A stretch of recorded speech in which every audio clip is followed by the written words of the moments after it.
Сіздермен балалар, бүгінгі сабағымызды бастаймыз. Бастамас бұрын флешка әдісі арқылы топқа бөлініп алайық. Мына жерден келіп, бір-бір флешкадан алыңыздар.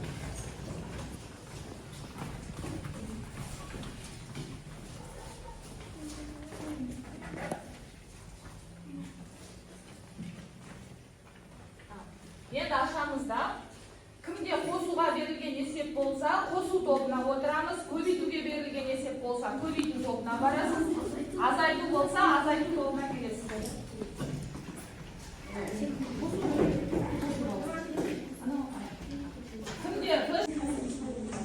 Енді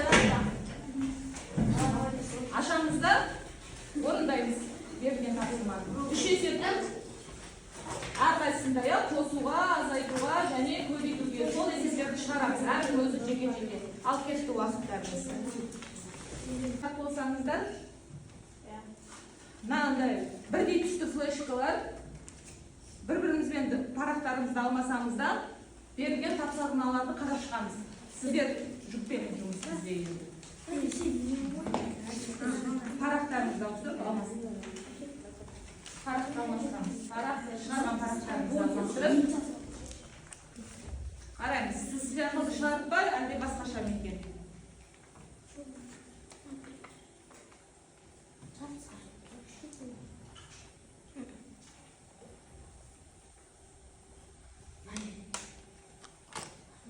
Балалар мынандай бағалау парақтарын таратып бердім. Жоғары жағына аты жөндеріңізді жазамыз да.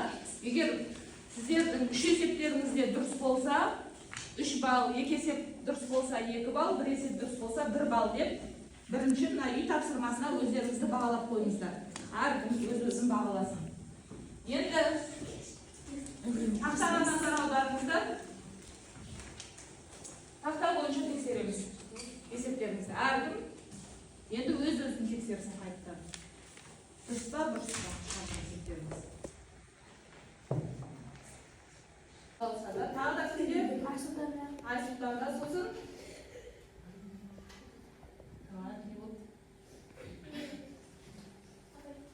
Сенде де бөліңіз ба? Кімде үшеуде дұрыс болса, 3 баллмен бағалайды бөліңізде, үй тапсырмасына.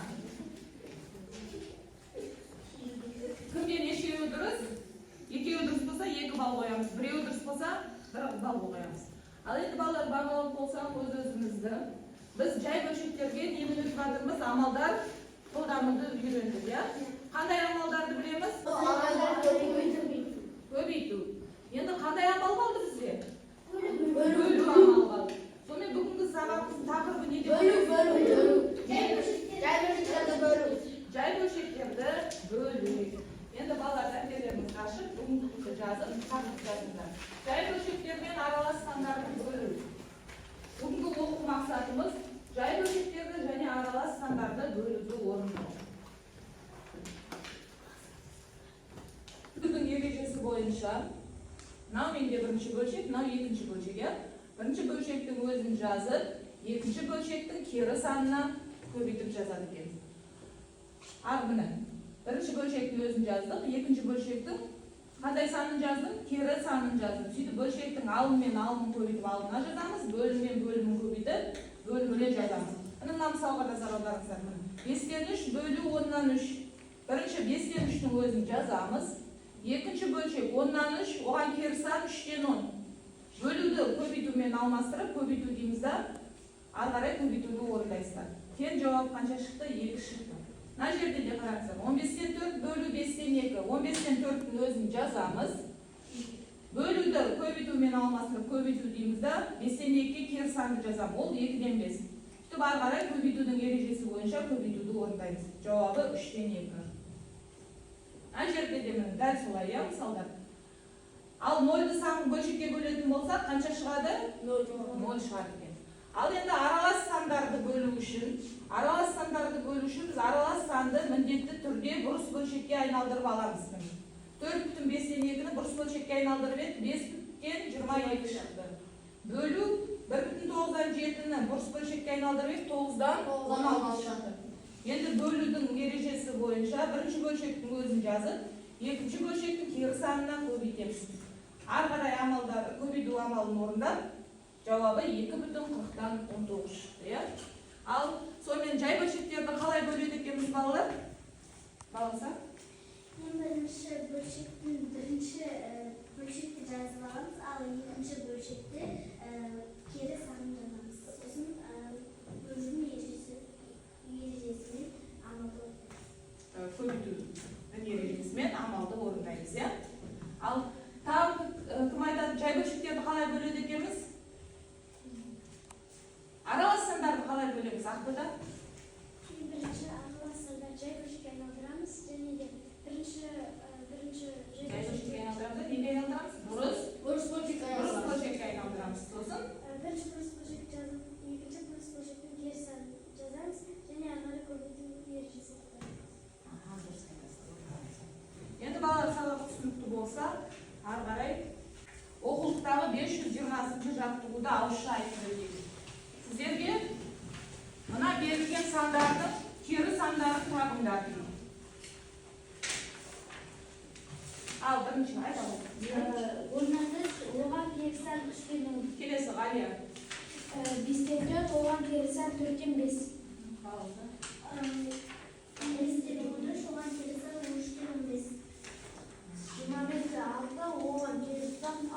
Hozir. Kelesi dedim. Kelesi.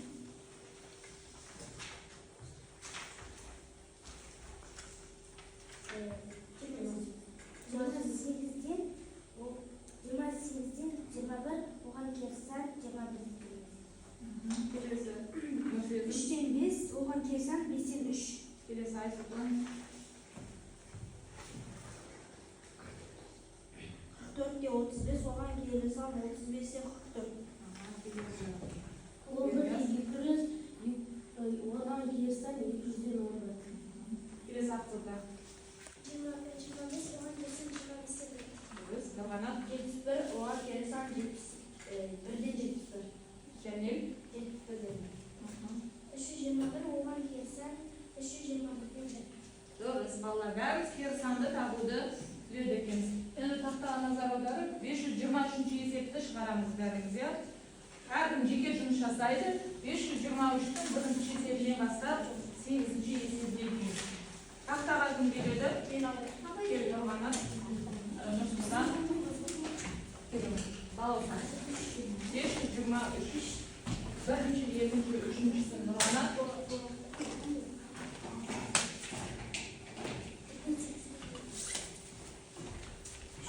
bir yedi üç, dört beş, bir yedi üç.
тәуелсіз Қазақстан символдары деп аталады.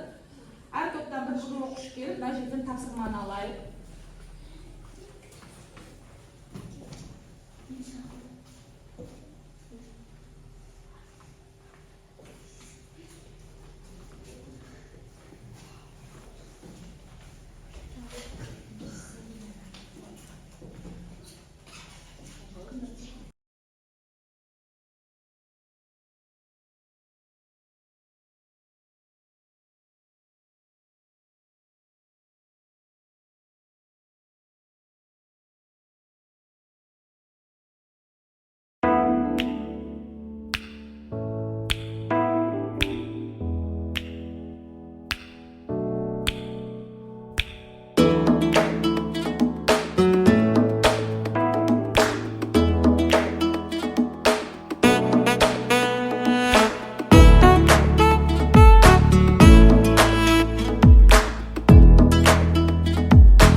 Al ballar bolsanızlar есептеріңізді тақтаға жазайық, ya. Азайту тобынан келin Aliya. Senin қолыңда қандай символ? Ту. Бұл өзіміздің Қазақстанымыздың туы. Біздің Қазақстанымыздың туы көк болғандығы, біздің аспанымыз көк көмек ашық болсын деген. Ал мына бүркіт аспанға самғай берсін деген. Дұрыс айтасың.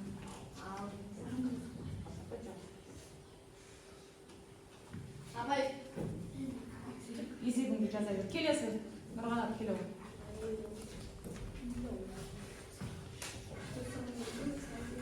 Рухани жаңғыру дейді.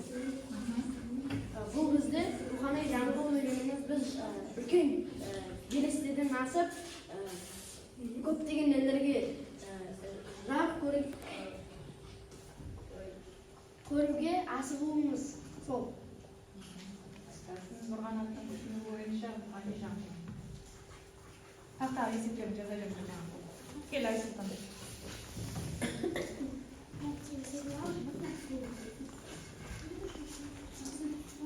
Бұл жүстенге біздің Қазақстанда 1993 жылы 93 жылы 1993 жылы 15 қарашада басылып шығарылған. Ол сол күні қолданысқа ие болды.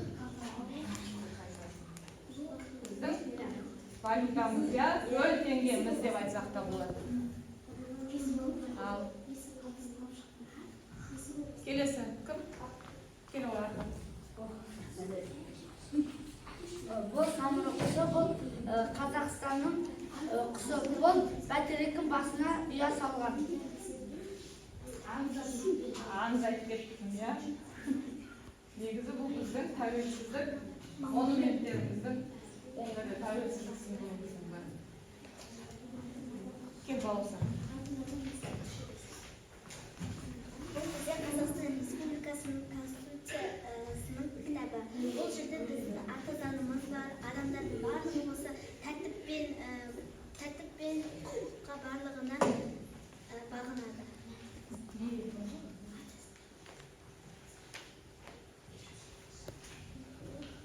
Келоойсыз, Нафизм. Бұл жерде елдің бар.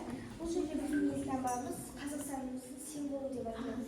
Және де бақ болғандықтан Қазақстанымызға бақ береке келсін деп солай шаңырақты қойған. Өте жақсы көрсетесің.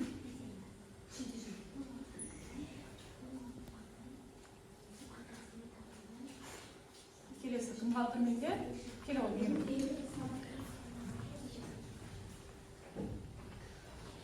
Бұл бәйтерек еліміздің монументі.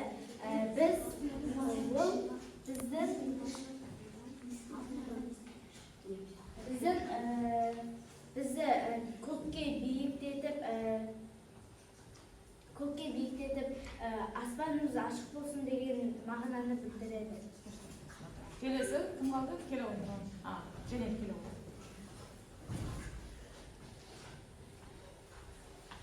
Бұл есік обасынан табылған алтын адам ескерткіші.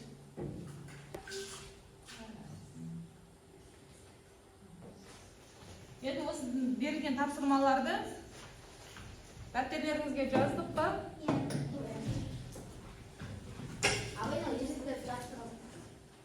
Орындаймыз. Бортбол бағдарламасымен.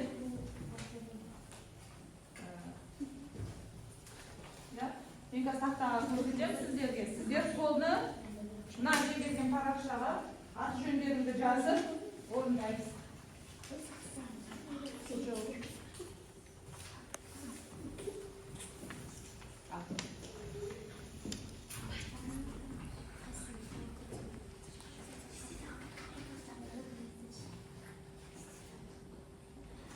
Берген тапсырманы орындаймыз, иә? Берген бөлулерді орындап, анан ішінен сәйкестендіресіңдер ғой? Алттан 2 бөлу 9, 3-ті 7-тен 6-ға бөлесіңдер, 5-тен 2-ні 10-дан 4-ке, 7-тен 3-ті 35-тен 6-ға, 3-тен 12-ні 9-дан 10-ға. Мына бөлулерді орындап, қолдарындағы парақшаға сәйкестендіреміз, иә?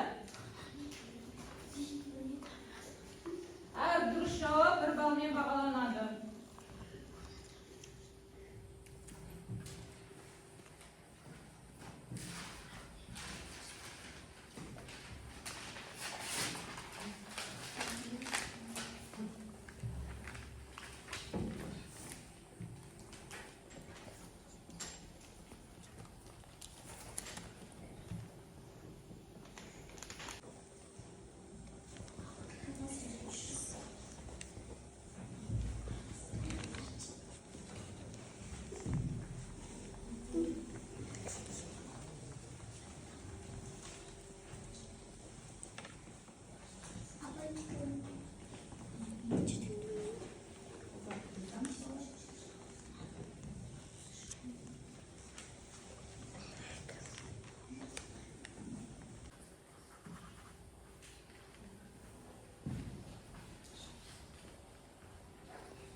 2'den 1. Kelesi.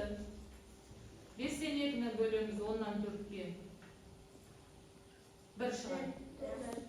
Kelesi. 3'tü bölüm 7'den 6'ga. 3,2'den 1. Kelesi soңғысы 1,3'ten 2'ni bölüm 9'dan 10'ga. 1,2'den 1. Al. Әр дұрыс жауап бір балмен бағаланады. Бағалау парақтарыңызға әркім өз-өзін бағаласын, жарай ма?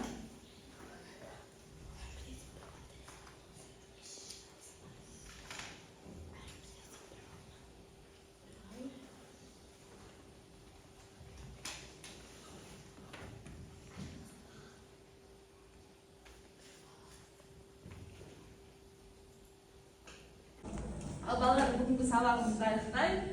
Әркім өз-өзін бағалап, бағалау парақтарына соңында қанша ұпай болды, соны жазамыз.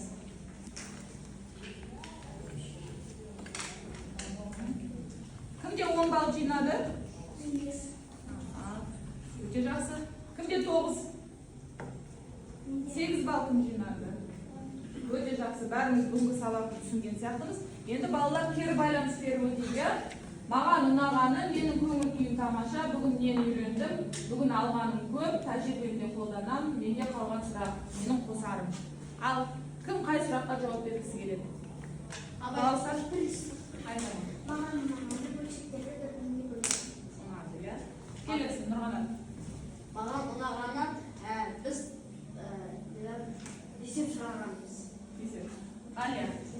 маған ұнағаны есепті көбейту азайтып бүкіл үйренеміз. Дұрыс айтасың. Бүкіл амалды үйренгеніміз, иә? Және де? Бөлшектерді көбейтіп қосып алуды үйренеміз. Өтесің? Менің көңіл күйім тамаша. Өйткені бұл көптеген есептерді үйренеміз. Келесің, Айсұлтан. Маған көптеген есептер шығардық. Ернияз. Мағаны бөлуді көбейтуді шығарамыз. Нұрсұлтан. Мағаны осы есептер шығарып, осыны үйренгеніміз маған қатты ұнайды. Мұғалімменде? Үйрім. Маған ұнағаны еліміздің намысын аяқтағанымыз. Еліміздің символдарын сақтаған өте жақсы. Арқат. Маған ұнағаны есептерді шығарып, көбейтулерді шығарғаны ұнады. Едім?